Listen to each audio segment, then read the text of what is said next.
Vous êtes assis dans votre salon. Vous écoutez ce podcast dans un restaurant.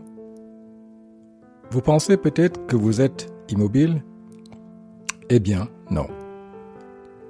Vous avez oublié que relativement au soleil, vous vous déplacez à une très grande vitesse, en toute sécurité, sans attacher de ceinture, sans airbag. Mais avec la meilleure des assurances, celle de la miséricorde d'Allah. Être conscient et reconnaissant de la miséricorde d'Allah, c'est le rappel que je vous propose aujourd'hui. Vous le savez certes, la Terre tourne sur elle-même et elle tourne autour du Soleil. Nous nous déplaçons sur et avec la Terre dans l'espace. Nous sommes ainsi dans un voyage continu. Quand vous aurez fini d'écouter les 10 minutes de cet épisode de Al-Wal Podcast, vous aurez parcouru 18 000 km sur l'orbite du Soleil. Vous aurez fait 2 fois un aller-retour Paris-Dakar. Oui, la Terre tourne autour du Soleil à grande vitesse. La Terre a besoin de 365 jours pour boucler son orbite autour du Soleil qui est d'environ 940 millions de kilomètres. La Terre, et nous sur elle, fonçons à 107 000 km par heure. C'est en moyenne 30 km par seconde. Nous parcourons 2,6 millions de kilomètres par jour sur l'orbite elliptique autour du Soleil. Avons-nous attaché une ceinture de sécurité? Sentons-nous cette vitesse inouïe? Avons-nous un airbag? Qui s'occupe de notre sécurité? Qui est le pilote qui prend soin de nous? Qui prend soin de nous de sorte que nous ne sentons pas en nous la Terre bouger. Nous ne sentons pas en nous la Terre bouger vient du fait que la Terre emporte dans sa rotation tout ce qu'elle porte. Maisons, arbres et nous. Nous sommes comme dans une voiture, dans un avion ou dans un train à vive allure. Si nous ne regardons pas à travers la fenêtre, nous ne sentons pas que nous sommes en mouvement. Parce que notre corps n'est pas sensible aux vitesses constantes. Notre corps est seulement sensible aux accélérations et décélérations. C'est quand il y a un changement brusque de vitesse, quand nous freinons pour éviter un obstacle par exemple, que nous sommes projetés en avant, en arrière, vers l'intérieur ou vers l'extérieur. C'est seulement quand la vitesse change que nous ressentons la Terre bouger. Or, la Terre n'accélère ni ne freine jamais. Mais imaginez qu'Allah décide de faire changer brusquement la vitesse ou qu'il décide de freiner brusquement la Terre à grande vitesse de 107 000 km par heure. Tous seraient propulsés, nous, les bâtiments, les forêts, tous seraient éparpillés, catapultés en morceaux à travers l'espace. Et n'oubliez pas que la Terre est recouverte à plus de 71% par de l'eau. Imaginez la folie simultanée de plusieurs tsunamis sur tous les continents, des hautes vagues d'océans devenus fous, tout en même temps, les masses d'eau qui balayeraient tout et vraiment tout sur la Terre. En moins d'un clin d'œil, nous serions tous noyés.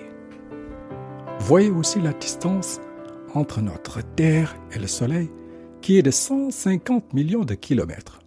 Une distance inimaginable, et pourtant, nous nous plaignons souvent qu'il fait chaud. Mais imaginez qu'Allah décida de changer l'orbite et rapprocher la Terre du Soleil de quelques kilomètres. Allons-nous brûler? Tout pourrait brûler en un clin d'œil. Donc, vous êtes assis confortablement quelque part. Mais d'un coup, tout pourrait se dérégler en un clin d'œil. Imaginez que brusquement, d'un coup, que nous pourrions être broyés, catapultés en morceaux dans l'espace ou noyés sous les folles vagues de tsunami ou brûlés en centre juste par un changement brusque de vitesse à laquelle nous voguons en ce moment dans l'univers. Mais qui est le pilote? Qui est le pilote? Qui nous protège?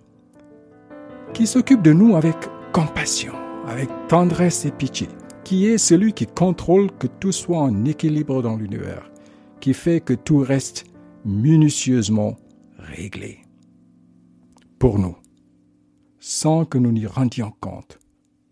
Le pilote, c'est Allah. C'est Allah le pilote qui lui-même dit وهو الذي خلق الليل والنهار والشمس والقمر كل في فلك يسبحون والذي خلق الليل والنهار والشمس والقمر كل في فلك يسبحون. C'est lui qui a créé la nuit et le jour, le soleil et la nuit, chacun voguant dans une orbite bien mesurée. Il le dit dans ce verset de la sourate Al-Anbiya, verset 21-33, mais il le répète dans cet autre verset de la sourate Yasin.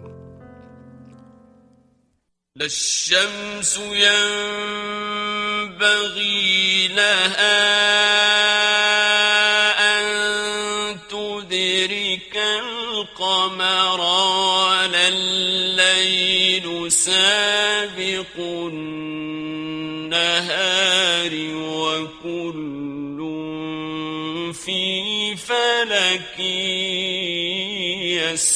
يسبحون لا الشمس ينبغي لها أن تدرك القمر والليل سابق النهار. Et il répète وكل في فلك يسبحون. Le soleil ne peut rattraper la lune, ni la nuit devancer le jour, et chaque vogue dans son orbite. C'est Allah le pilote, le vrai commandant de bord. C'est lui qui fait voguer la Terre autour du Soleil, sur une orbite bien calculée. Remercions-nous le pilote. Sommes-nous conscients qu'il existe? Ne sommes-nous pas ingrats envers lui? Est-ce que nous sommes reconnaissants envers Allah? Applaudissons-nous pour le pilote, comme cela se fait dans certains vols. Être conscient que le grand pilote qu'Allah est toujours là commence par connaître le nom par lequel il est le plus cité dans le Coran, Ar-Rahman, un nom qui manifeste sa miséricorde envers nous. Miséricorde est la qualité la plus associée à Allah. Elle est mentionnée 336 fois dans le Coran. Chaque sourate commence par Bismillahir-Rahmanir-Rahim. Bismillahir-Rahmanir-Rahim. Sauf la sourate 9 à Tawbah. Miséricorde pour dire la compassion, la tendresse et la pitié qu'Allah a envers nous et envers ses autres créatures. Durant les 24 heures que la Terre prend pour tourner autour d'elle-même, nous récitons 17 fois la sourate Fatiha. Si nous respectons nos 5 prières, nous avons donc au moins 17 fois par jour la chance de penser attentivement à ce nom de miséricorde. Le commencement du commencement du Coran commence par Bismillahir-Rahmanir-Rahim. Bismillahir-Rahmanir-Rahim. Ar-Rahman. Allah nous remplit certes de sa miséricorde, mais il ne nous demande pas beaucoup en retour. Il nous demande juste de le glorifier. Nous pouvons le faire si nous prenons le temps de comprendre et de méditer sur le 2e verset de la sourate Fatiha. Cela nous permettrait régulièrement d'honorer et de valoriser ce qu'Allah nous donne comme miséricorde. Apprenons à dire Alhamdulillahi Rabbil Alamin. Alhamdulillahi Rabbil Alamin avec honnêteté et présence, en donnant leur sens aux mots. Alhamdu, pour remercier avec amour, honnêteté, sincérité, remercier quelqu'un avec une complète perfection, quelqu'un qui est parfait dans ses attributs et actions. Alhamdu. Rabbi. Rabbi, c'est le Seigneur. Il est le créateur, le propriétaire et le contrôleur de tout, de toutes les affaires, du mouvement de la terre que nous ne sentons pas, par exemple, de tout ce qui existe. Il est le Seigneur. Le Seigneur de Al-Alamin, de toutes les créations, de l'univers, de tout ce qui existe, de tout qui n'est pas Dieu. Tout le reste en dehors de lui. Imaginez cette ampleur, cette diversité. Essayez de découvrir cette diversité. Alors, quand nous disons 17 fois Alhamdulillahi Rabbil Alamin. Alhamdulillahi Rabbil Alamin, arrêtons de balbutier mécaniquement ce verset si puissant. Pensons attentivement aux bienfaits qu'Allah nous a donnés, à nous personnellement d'abord, au moment heureux que nous avons vécu, à notre respiration. Quand nous disons Alhamdulillahi Rabbil Alamin, pensons à la joie de notre famille, dans notre famille, à nos amis en bonne santé. Pensons à la précision de l'univers, à la diversité de l'environnement, à l'agencement harmonique des planètes, aux fleuves, aux océans, aux animaux, etc. J'ai voulu partager avec vous ce rappel. Allah prend soin de nous, partout, tout le temps, sans que nous n'en rendions compte. Comme dans ce voyage que nous continuons de faire sur la Terre, en tournant autour du Soleil à une vitesse vertigineuse sans effet sur notre corps. Soyons conscients et reconnaissants envers la miséricorde de Dieu.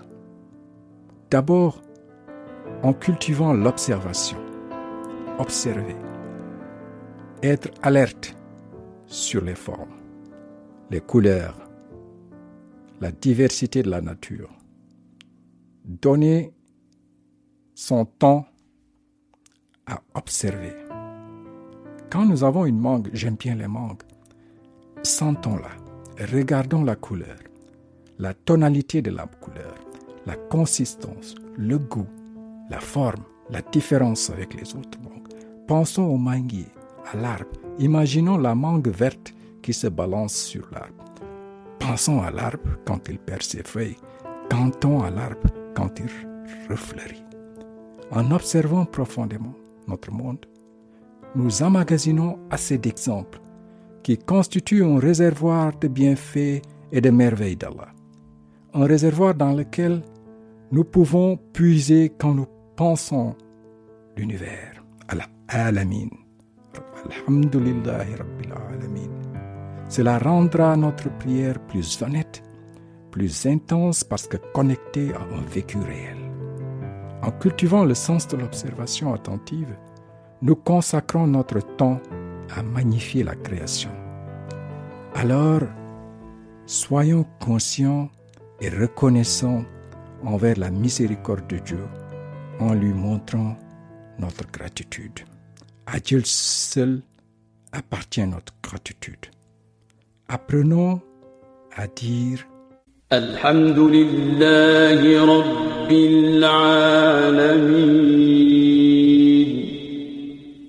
Alhamdulillahi Rabbil Alamin avec honnêteté et présence, surtout dans nos prières. attentivement. En ce sens, je dis Alhamdulillahi Rabbil Alamin de m'avoir donné la chance de faire cet épisode de Al-Lual. Merci de m'avoir donné de votre temps. Vous pouvez retrouver tous les épisodes de mon podcast Al-Lual sur Apple Podcast, Google Podcast, Deezer, Spotify ou sur mon site allual.com. Vos suggestions sont les bienvenues par email à podcasts@allual.com. Merci, au revoir.